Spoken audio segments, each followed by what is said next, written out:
to our next question, which we're going to send to Bradley and to Sam. And our final issue that we're going to tackle in the audience round.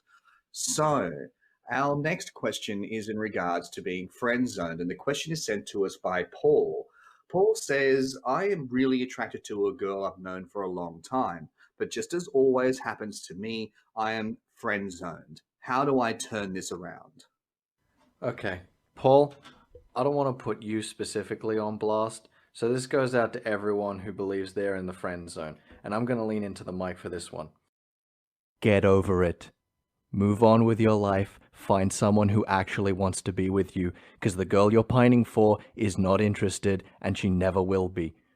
I agree with Sam 100% on this. We need to find solutions for this man. Convincing her to love him is not a solution. For You've put your anyone.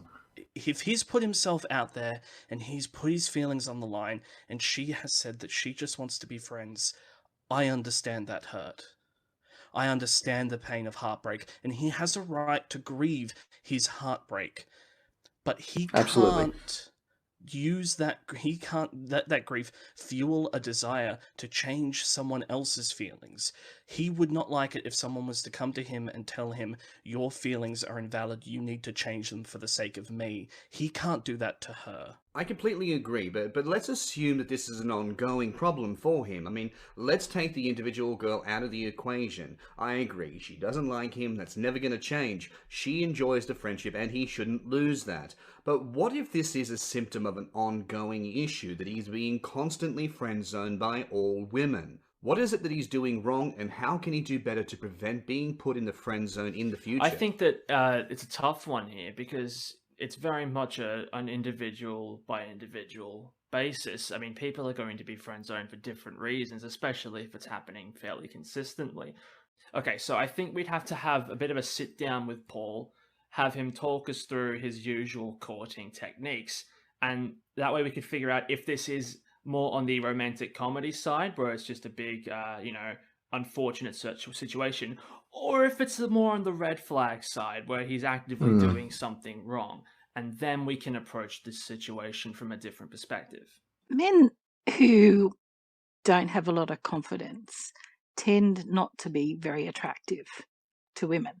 And I suppose it's in part because if they don't feel confident about themselves, then maybe that's what that low assessment of themselves is transmitted to the woman. So I've found that men who tend to pick up really well tend to be really confident.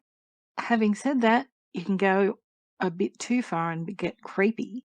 It's a little bit hard to say what the hidden ingredient is. But when you see it, you see it.